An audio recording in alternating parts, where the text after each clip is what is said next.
Good morning, everyone, and welcome to our combined Cambridgeshire and Peterborough Pavilion. I keep calling it tent. I really must stop calling it a tent. Although someone did say this morning it's a very posh glamping tent, so there we go. And I'm a bit addicted to falling in bed at the moment, so glamping keeps coming up on that. Anyway, enough with that. It's wonderful to welcome you to our pavilion. We've got a great lineup of speakers, and I think the topic is so relevant to what we're doing. How do we really bring our communities with us and build strong, successful communities? The whole place-making agenda, the whole giving it tangible meaning as opposed to just words on a page, and how do we connect people for that? So I'm going to say hello. My name's Michelle Sachs, and I'm the Chief Executive of Huntingdonshire District Council, and we are a really strong partner with our colleagues at the Combined Authority. We see working together in true collaboration as the way to get stuff done. And let's be honest, I think everyone on the panel, and I'm sure everyone in the room, fundamentally wants to get stuff done because we can spend too long talking. So I'm going to introduce the panel to me. I'm going to introduce them by their first names, and everyone's then going to give a brief summary of who they are and what they do, just to give that texture to the room. So Rebecca, may I start with you, please? Absolutely, yes. Oh, thank you. Good start. Let's start with the microphone. I'm Rebecca Britton. I'm the Director for Communities and Partnerships for Urban&Civic. So we're a strategic master developer taking forward many of the new communities, both in Cambridgeshire and Peterborough, but across the UK. Thank you. Beth? Hi, I'm Beth Dugdale. I'm the Director of the Cambridge Growth Company, which is a subsidiary of Homes England. We have been tasked with exploring the growth opportunity for Cambridge, particularly around the knowledge industries, but actually all of the infrastructure, both physical and social infrastructure, that will be needed to enable that sort of growth to come forwards. So I'm Neil Hook. I am Director of South and London for Homes England. My role in Homes England is to coordinate our different funding to solve local growth and local problems on the ground. And we'll talk to that in a minute.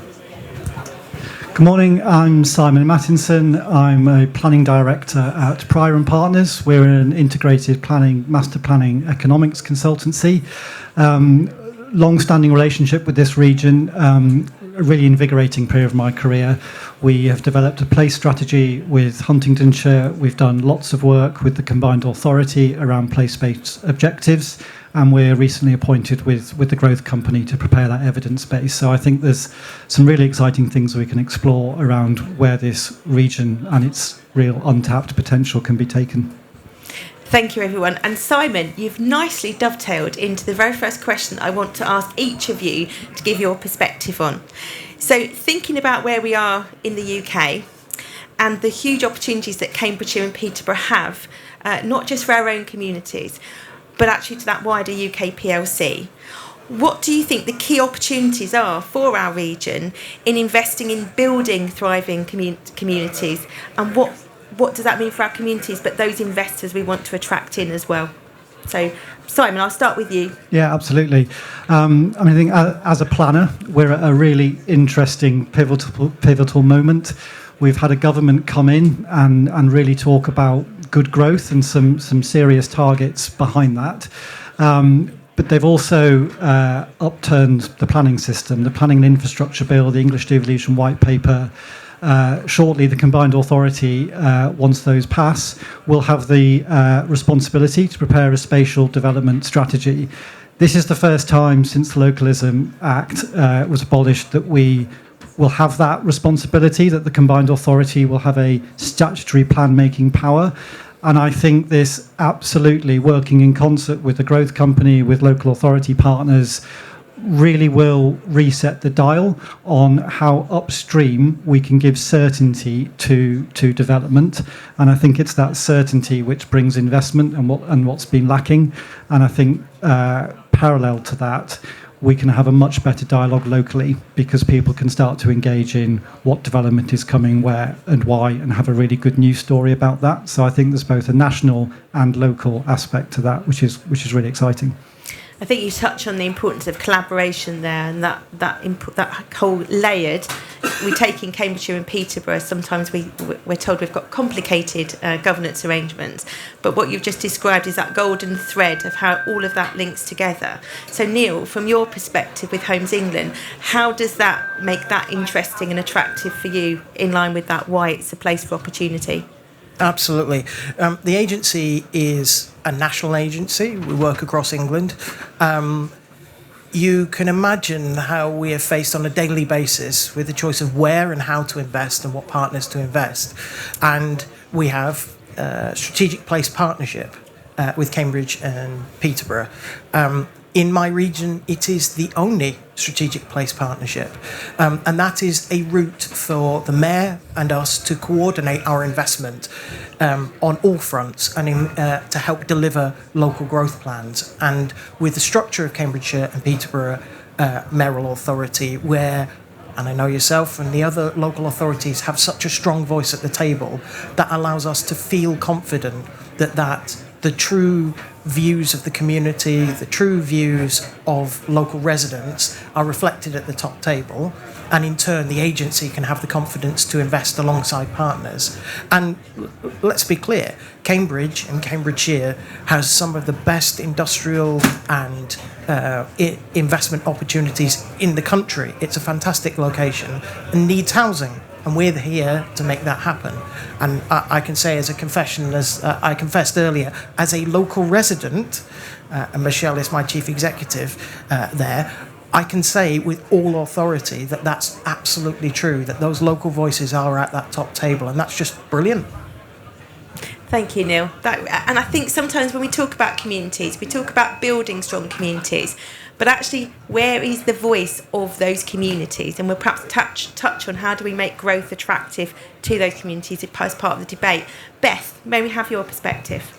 Yeah, so we've been tasked with obviously maximising economic delivery in Cambridge, but I think community and thriving community goes absolutely hand in glove with that. So if we want to attract the talent and we want to retain the talent, we need to have thriving communities where people want to work and live. So it's so important as part of the work of the Growth Company to look at the opportunities for placemaking, the opportunities for generating those thriving communities. And I think not only will it support the growth of the knowledge industries and attracting the talent that's needed in the area, but also it's an opportunity to think about the inequality that actually exists. And you know, Cambridge as a city is one of the most unequal cities in the country, with severe pockets of deprivation, and a statistic that I'm sure you've all heard about, a sort of 12-year gap in life expectancy from the most deprived to the most prosperous parts of the city. So huge opportunity there as well to think about what we can do as part of that growth agenda, to think about addressing some of the challenges that are faced by a number of the communities in the area, so that growth is seen as beneficial for both existing and future residents. And I think that's one of the challenges we have as place leaders, is how do we communicate that effectively? So that leads me really well to Rebecca and the work you're doing, Rebecca, with Urban&Civic. So let's hear from you on that challenge.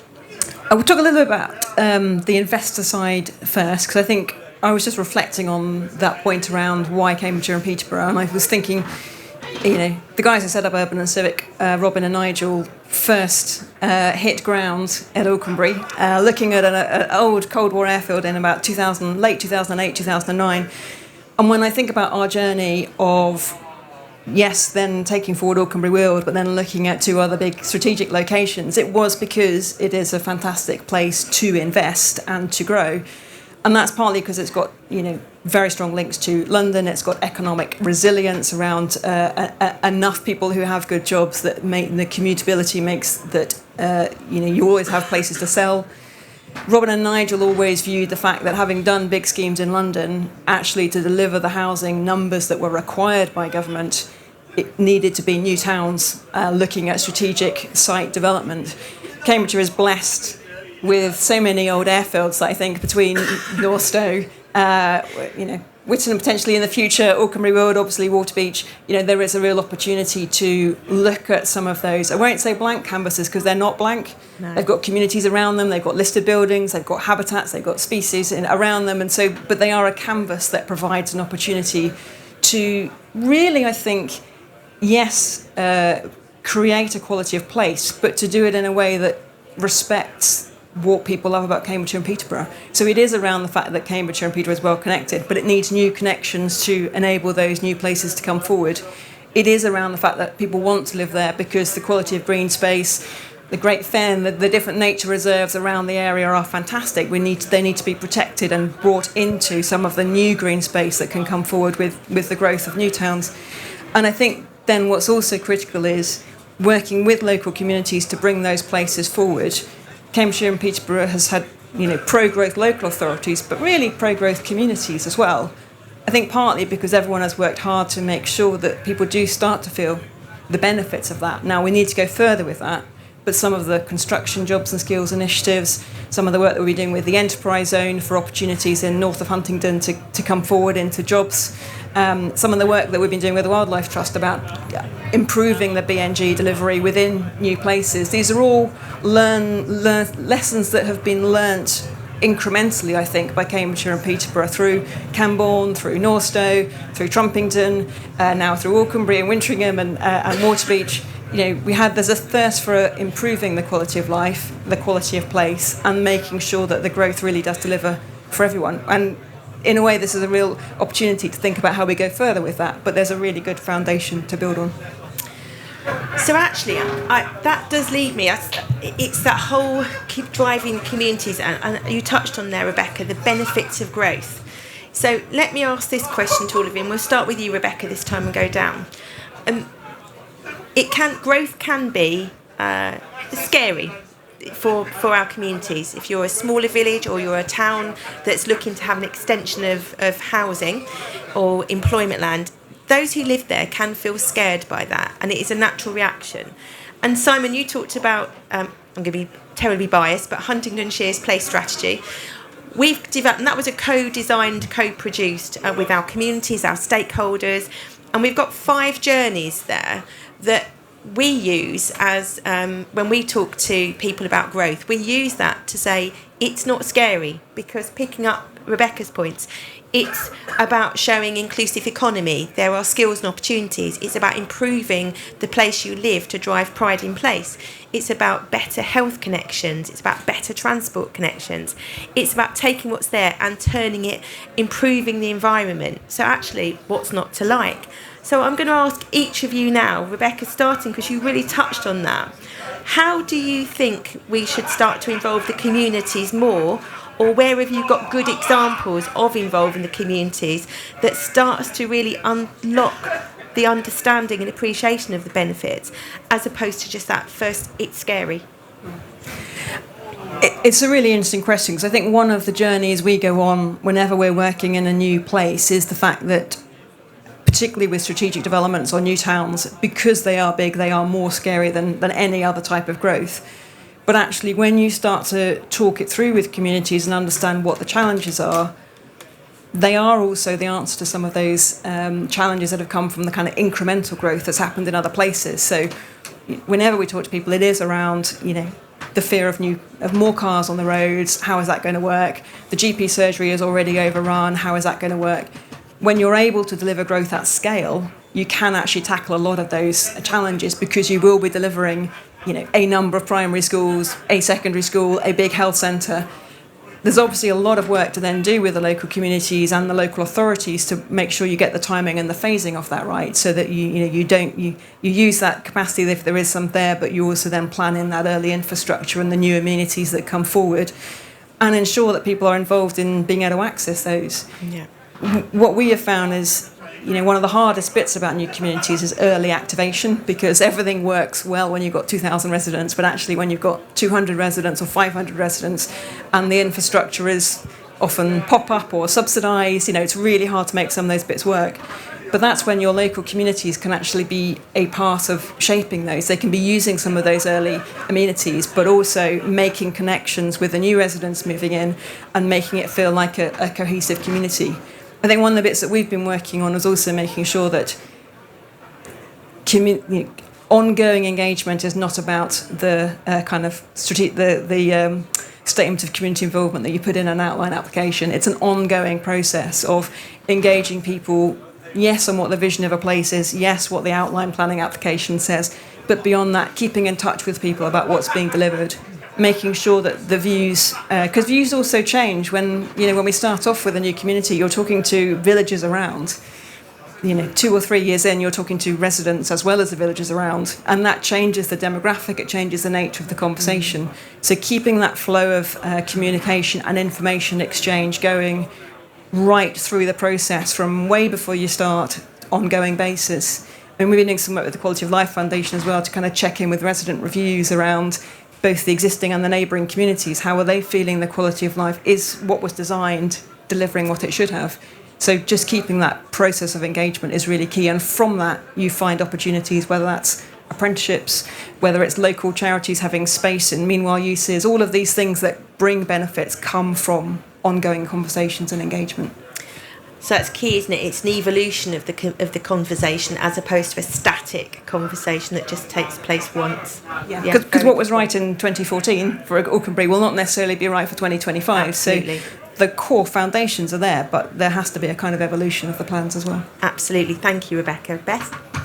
Yeah, I think picking up on the evolutionary point, so obviously the work that we've been asked to look at is likely to span at least a sort of 25-year period, and that's going to require different forms of engagement and will be at different stages through that life cycle journey. So one of the things that we're actually really mindful of the moment is that we want to make sure that we're building on quite a lot of the engagement that already happens in the Greater Cambridge area. So we don't want to add confusion to the mix. So there's been some fantastic work that's been underway. I mean, it's probably one of the most collaborative regions that I've had the pleasure of working within, and particularly across the leaders in the area and the work that they do to join together to bring forward either local plans or transport strategies. And we're really keen to embed within that ecosystem first so that we can be part of an existing conversation with residents and with communities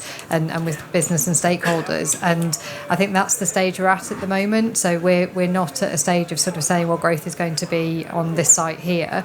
So it's a different conversation that we need to have compared to 5-10 years down the line. And very much now we're working with the grain of the communication that's already in place and the engagement that's already in place. One of our first appointments, though, within the growth company was head of engagement, who sat in the audience today. That is a really important element of this for us, and we need to make sure that we don't add any sort of confusion into the mix, and we do explain where we're at and manage expectations in terms of being clear that it will take over a year to look at how to build a spatial growth plan, and Prior and Partners are helping us with that journey, and to do it in a careful and considered way, and to continue to have the dialogue and be clear with people as to where we are on that journey as we take it forwards. Thank you, Beth. I think that careful and considered way is a really strong phrase as well, because it's that trust and confidence then that the communities then have in what's happening around them. Neil, how does that, what you've heard, impact on how you are in Homes England when you're thinking about working with regions and deliverability and sustainability? Absolutely. And I'm not sure you'd recognise it, but over the last 3 years, the agency's put the best part of £1 billion into Cambridge and Peterborough. But we've done that either through land we've acquired, you've all heard about North Star, or through direct investments with partners. And many of the places Rebecca named, we're there behind the scenes funding those. The agency went through its public bodies review almost 2 years ago now. And the strong recommendation in that was to move the agency from this ghostly investment shadow in the background into a regional community place-based organisation that listens to local leaders and delivers on the ground to local priorities. And we're on that journey now. And the first step with that, and I mentioned it before, is just our strategic place partnership. At its heart, what we will be doing is taking all of the things the agency is doing, all of the things the agency will be doing, and sharing that with the mayor and the authorities within the combined authority, and having a positive discussion about, okay, what's the number one priority? And that is shaped not by the agency saying this is our number one priority anymore, but by yourselves as local leaders, the communities you represent, and the communities within that elected the mayor, and the voice of the mayor saying, actually, we want this one first, this one second, and this one's further down the list. And we will be directly locally led in that space. We can't have every resident at the table, so we come to you as leaders and for you to represent those voices at the table, and we will respond to that, and we're committed to responding to that. And the hope is that we get to invest another £1 billion over the next few years, but in schemes that people want, people support, and drive that local growth. I think, thank you, Neil, because that absolutely, it's like you're all in sync amazingly, because that takes straight into Simon. That locally led is really important, isn't it? And the work, Simon, that you and your team do when you're working to co-produce visions, strategy, place strategies, and now working with the Cambridge Growth Company, that locally led voice is really critical. So to give us your perspective as well. Yeah, it absolutely is, and I echo the thoughts that have been played out. I think the really important starting point so often in the projects we get involved with is there is no red line when we get involved. There isn't that we're stood alongside a house builder or a developer. We're stood with an authority or a government-led commission, as it is with the growth company. And I think you can have a much better starting point with communities when you hold that position. You're not asking about where the development's going. You're asking questions about, well, how are we living and experiencing this place today? These communities know their places far, far better than any of us that are dropping in for a very small point of time in their history. And as public sector, you are custodians of a small part of that place's growth. So it really does begin with listening and learning, and it's from that basis that I think we have a lot more work to do as a sector to partner those perceptions up with the rich data that's very much at our fingertips now. I think we don't use that enough, because I think when you partner data and insight with lived experience and perception, you rapidly understand where a place works, where it ticks, where it's struggling.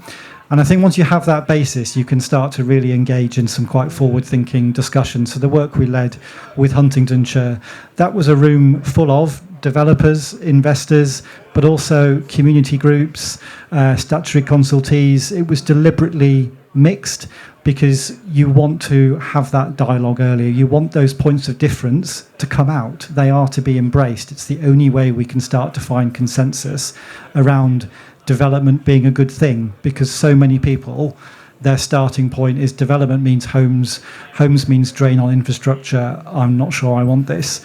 Whereas to Rebecca's point, if we can start with an infrastructure first perspective, if we can think about meanwhile use, what's going to make that place an address, not just for the residents in the future, but for those that are communities today, I think you start to get a lot more buy-in.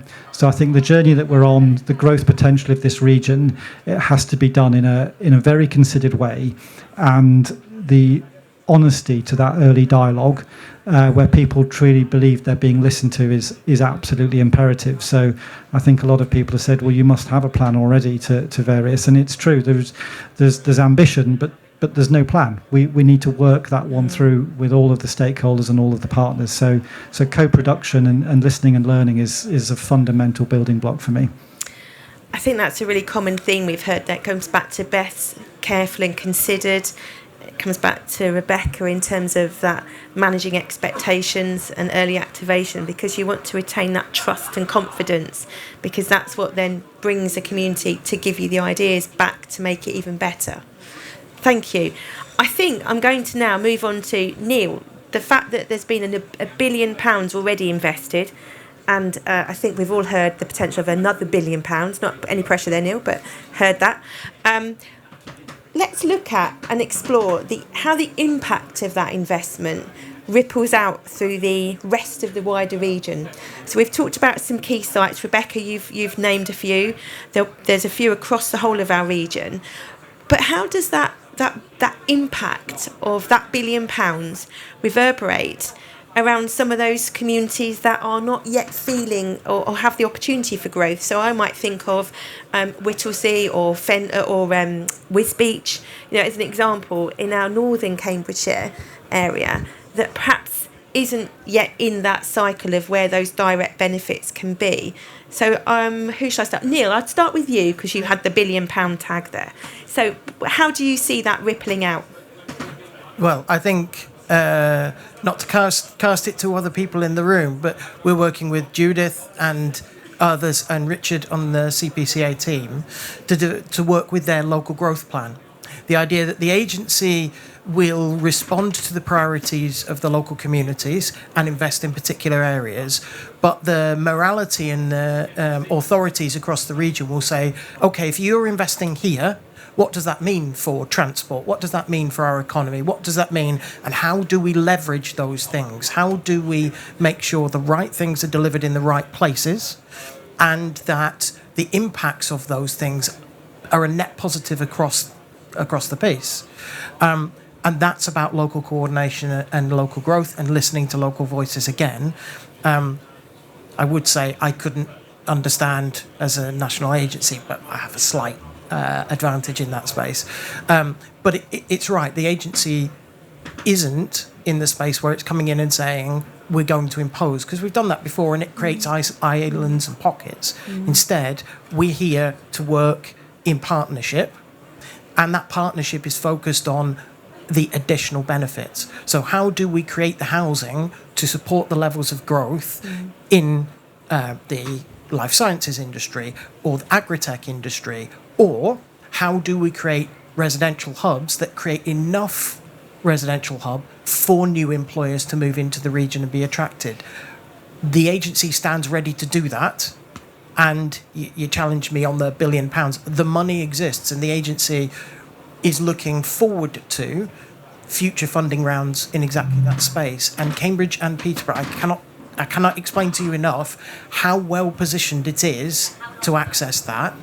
But the first question that we will ask anybody who rocks up at our door in Cambridge and Peterborough is, do you have the support of your local authority and the combined authority? Go and speak to them first, and then tell us, and we will stand ready to invest in you. That's brilliant. Thank you very much, Neil. Who wants to go next with that? Beth. So I think focusing on, Cambridge is very well renowned for knowledge industries, and obviously there's a sort of a centre point of what we're focusing on in that space to think about how to maximise those knowledge industries. But the ripple effect of that economically will be that there's a huge opportunity there to think about how you then how you leverage that benefit across a wider area. So we might be quite good at R&D development, and there's been huge amount of success in that space in recent years. But the UK in general is not great at commercialising that R&D and taking that forward into the manufacturing space. Now, you may need lab spaces and different types of provision of floor space in a particular location in and around Cambridge to help with that. But actually the manufacturing and the other opportunities economically absolutely can be looked at across a wider region. And we've spoken to Michelle about that and looked at Huntingdon, and I think there's huge opportunity that we need to think about, and the growth corridor will lean into that space as well, and we should be looking at those connections to think about how do we what's the economic potential of each of the areas, and how can they connect into each other? So how can one become a beneficiary of another? And I think that's something we're really keen to explore in more detail, so that it's not just a focus on one type geography, and actually the benefits are seen, to be honest, as wide as the sort of all corners of the UK, but particularly in the sort of closer region around the Greater Cambridge area. I think that's really critical. Thank you, Beth, because one of the things that sometimes, which is why our region is so great, and it's not just me saying it, our panellists are saying it as well, the level of collaboration that works in Cambridgeshire and Peterborough means that actually we're not thinking, oh, well, if something's happening in Cambridge, why is it not happening here? We're thinking, okay, if that's happening in Cambridge, that word, leverage, what can we leverage out? And again, Peterborough's looking at that, Fenland, East Cambs, we're all thinking of how do we tap into that so that we can create that ripple effect to make the entire region thrive and be successful. So that's a really good point around that word you've both used, leverage, is critical to how we think about the opportunities that come up before us. Rebecca, I'm going to turn to you there, and then I'll go to Simon. I was just trying to think of some sort of practical examples from our experiences in Cambridgeshire and Peterborough that kind of illustrate some of those points. I think Neil's point about kind of having that clarity of locally led priorities and sort of shared collaborative vision is quite key when I think about where we've tried to look at maximising the value and the opportunities that come out of 25-year development, the kind of billions of pounds of supply chain that comes with development. They're different in each of the locations we're working at. So for Auchenbury Weald in Huntingdonshire, as we were speaking about earlier, the jobs is as important as the houses. Yeah. The way that we can kind of cross-subsidise in a way some of the employment space coming forward on the back of the residential is quite key to making that work. But then working with yourselves in how that can then support mobility hubs and transport connections to some of the villages to the north that at the moment will find it hard to get jobs or access to some of that employment opportunity. Whereas at Waterbeach, what we're delivering is homes because there's already the science park and lots of other commercial space. But then that provides us an opportunity working with Constructive Pathways and NHBC on doing kind of the bricklaying apprenticeship pilot schemes that we're doing at the moment that are providing real opportunities for the local charities. For example, Abbey People, we were talking about kind of some of those challenges for the kind of Arbury and North Cambridge area where there is real poverty sitting next to incredible wealth and opportunity.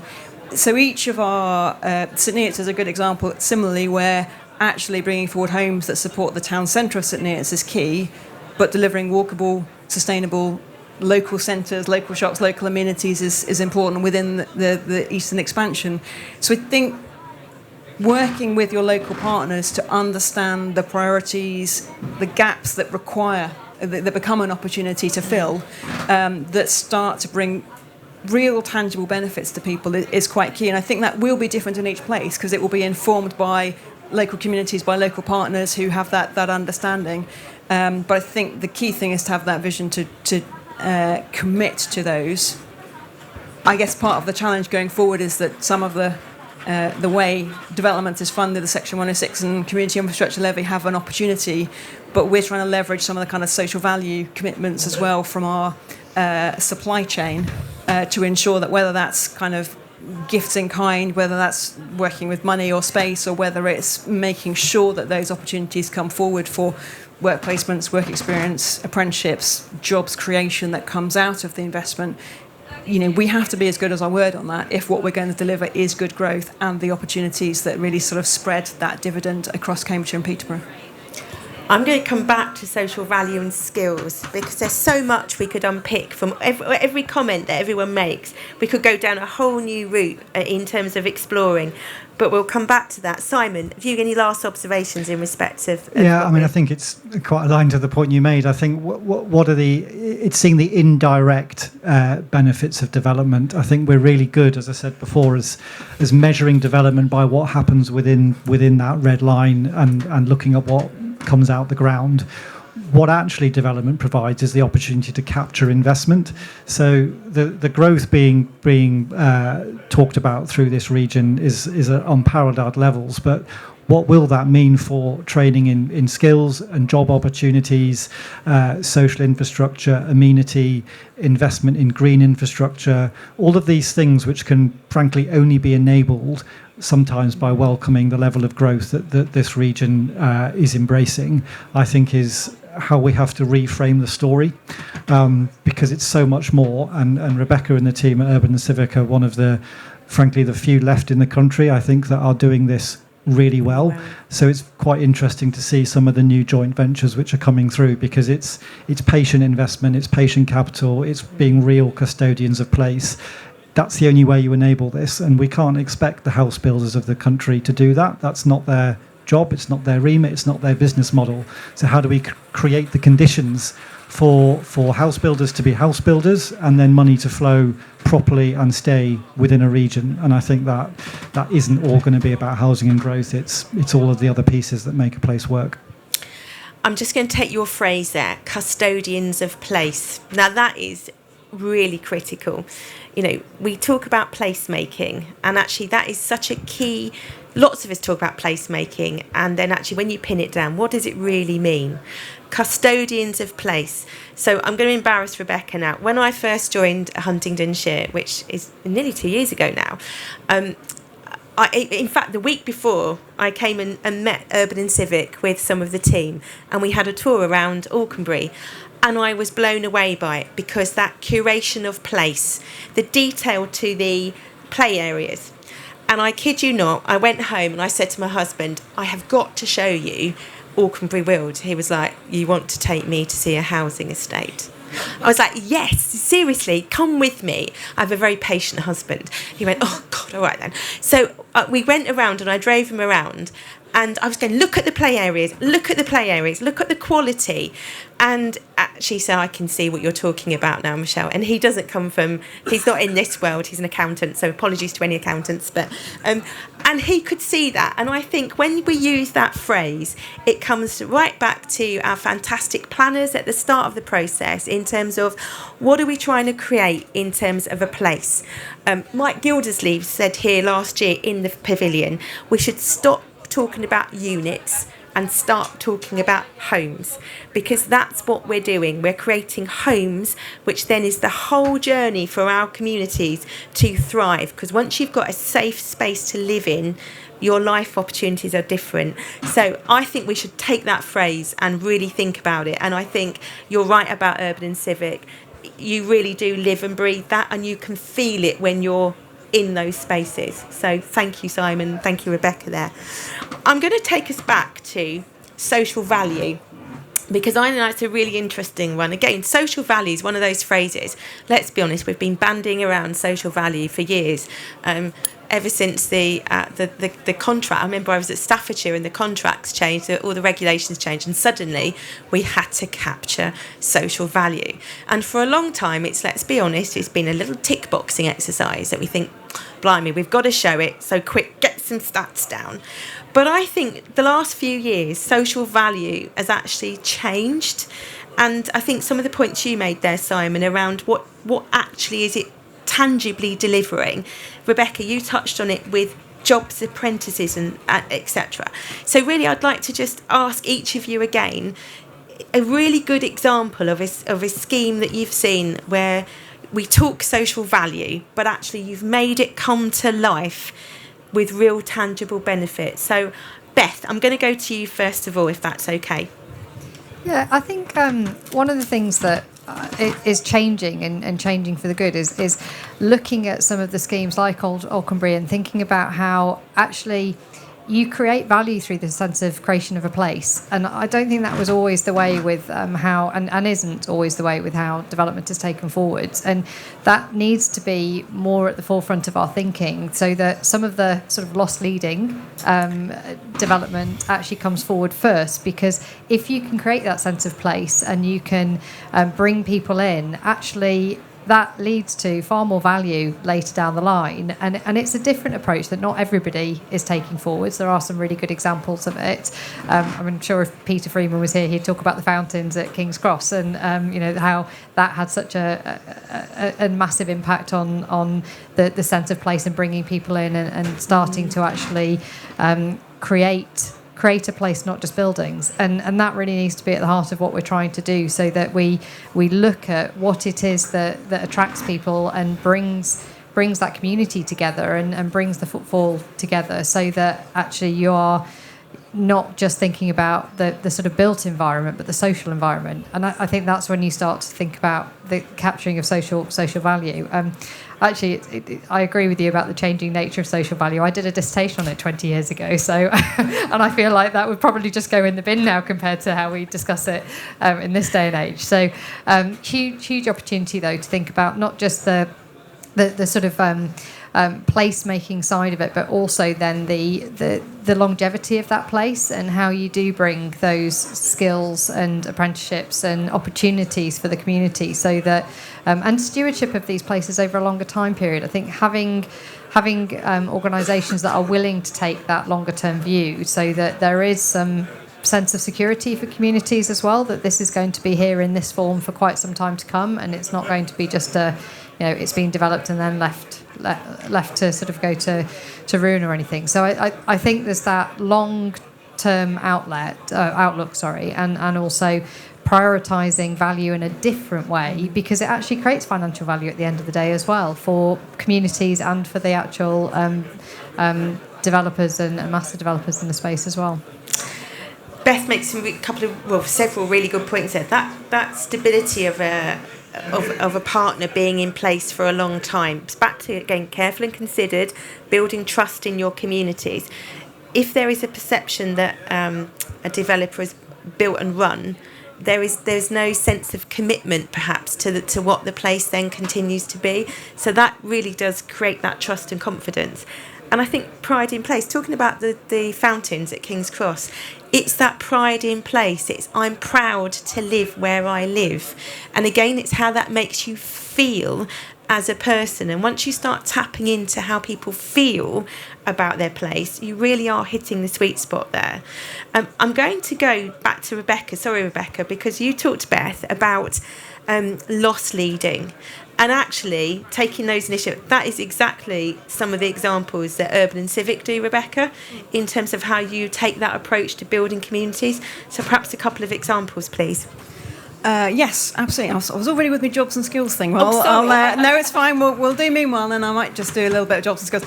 I think Waterbeach is a really good example where we've taken over an old airfield with loads of MOD buildings in it, some of which are kind of asbestos ridden and needed to be demolished and all those things. But within that, there's a fantastic sports hall, a fantastic studio, and these really old terrace units which used to have the fire tenders in. And we've done a project there working with some of the local artists in sort of Waterbeach and north of Cambridge, who obviously can't necessarily afford the studio space in Cambridge, and used to hold exhibitions in the village, in Waterbeach Village, and sort of created with them a sort of Summer at the Beach festival every year, which sort of uses the terrace space as an exhibition space for artwork, but then also brings in some of the kind of arts council schemes that are working on around supporting the professional development of artists, but also getting young people involved, looking at kind of some of the groups working with those with mental health challenges around just expressing yourself in different ways, and also looking at, through the lens of planning, starting to get the existing village and the first few residents. We've only got about 120 occupations at Waterbeach at the moment, so really kind of early community working together and expressing things in different ways. It's not for everybody to come to a planning exhibition and kind of talk to somebody standing next to a board, but when you get people drawing together or doing craft work together, all sorts of relationships and things form which are really key, but also are an opportunity where people talk about what's worrying them, what they're anxious about, and they might not say that in a planning consultation, but it gives us a really rich insight to the sorts of things that both new residents are wanting to see, but also the village are feeling is a threat or an opportunity where actually things that are coming forward in the new development could really help them. And then part of the work that we're doing with Abbey People and New Meaning, who are using some of our outside space to work with people at risk of homelessness to build homes that can then be sort of temporary accommodation. There's all these opportunities the way you've got land or buildings or things that don't have to stand empty for a period of time. And then when we look forward to the challenge of town centre activation, which is a really hard thing to do in new towns, as many people here will know, the opportunity to actually start that activation early in meanwhile uses with local traders who want to do pop-up things, who have an opportunity to try things out, it creates a buzz, it creates an atmosphere, it creates an opportunity that builds some of that kind of economic activity, but also as part of that kind of that sense of pride and place. So a lot of the pride that comes from people, whether they're residents or neighbours, is the fact that they feel they've shaped something, or they've made something, or they've got a peg in that land. And whether it's kind of the cafe owners who come in, often subsidised to start with because you have to, but that actually is about kind of creating place, creating opportunity. Our best advocates are often at Auchenbury, the Swinford stores that was there for years, did a fantastic job through COVID. Now it's kind of evolving because we've got the co-op there, so we don't kind of need it in that way. But he was like the information to everybody about the welcome to Auchenbury world. He was a really good signposter to us as to whether things were kind of good or bad and how things were working. So I think there's a real opportunity to do that. I just quickly mention the jobs and skills aspect, because one of the things we were talking about that came from Beth's point, I think is really key. Our learning from our experience at Auchenbury has, and particularly working now with South Cambs on the economic and jobs strategy for the Waterbeach development, has been quite key, that all of the things that people do for social value, they can get wasted unless there is an ecosystem in which they're happening. And the opportunity that we have now through working with the National Skills Academy for Construction that CITB run, supported by NHBC, provides that kind of 25-year timeline of saying, yes, we will set targets for each house builder that comes into each parcel, for each contract that is set, but actually it's working with a consistent group of partners. The Job Centre are in that mix, the colleges are in that mix, Constructive Pathways, who are a charity we support, are kind of leading that work to make sure that anybody who comes in to seize that opportunity, they don't just fall off the ladder at the end of that. There's a shared apprenticeship scheme where people can be moved around between house builders and contractors if that particular placement finishes. And I think that's where our big learning on this is, you have to be part of that ecosystem, whether you're a local partner or you're the developer in it for the long term, because then everyone else can plug into it. And they can all play their part for 2 years, 3 years, then they're off, that's fine. But actually, you've got that kind of level of consistency that can really drive those benefits and make the difference for local communities and local people that otherwise just gets lost in the system. Absolutely. It's back to that. Again, it's that collaboration. It's the true collaboration that binds you so that there's that sustainability in that partnership. Neil, have you got anything you'd say on the impact of social value from the agency's perspective and what you're looking for? Social value is one of our KPIs in our strategic plan, which makes it entirely dry and a numeric. So we are very much in that space, and I think you've heard messages from government on needing to think differently and the public sector thinking differently to enable this for growth of all forms, not just housing, but growth of all forms, to be better embraced by the communities by ensuring there is value and ensuring there's value up front. And the example I would use, and I'm not being paid to do this, is Urban&Civic. But at Wintringham, where Urban&Civic have, in partnership with the agency, delivered a primary school, an award-winning designed primary school that is really beautiful to look at, but it was the first thing on site that went in. And by that, I don't mean there was some infrastructure and roads and then they put a school in. I mean, there was a school in the middle of a muddy field with a single road to it. But it became iconic because everybody asked, why is that school there? People started to take their kids to the school in a field, and it became a commitment. It became a statement that it's not about the houses, it's about the place, and this is what creates the place, and it will be a place for families, because this was a primary school. It set that mark from day one, and that's where the agency sees its role, is what is the types of investment, the types of finance, the types of structured deals that the agency can do to enable that social value to take place. We can step in where others can't into that world to do exactly that and enable people who are great on the ground to deliver to do it. And that's where we see our real benefit in social value, is for us to come forward with that social value. And you were talking earlier about great phrases. The one all our leadership team got together last week and discussing exactly these things. And as it was put to us is, we are the we. When we talk about we should be doing this, or we should be emphasising social value, we are the we. And the agency stands ready to enable everybody else to deliver it in that space. I love that as well. We are the we, and it comes back to that sense of collaboration, actual collaboration. Simon? Yep, just quickly, because I see you might want to get to some questions. Social value, I mean, we're a private consultancy, we're a private practice, and I think it's a really good thing that social value is very firmly on our agenda and it's growing.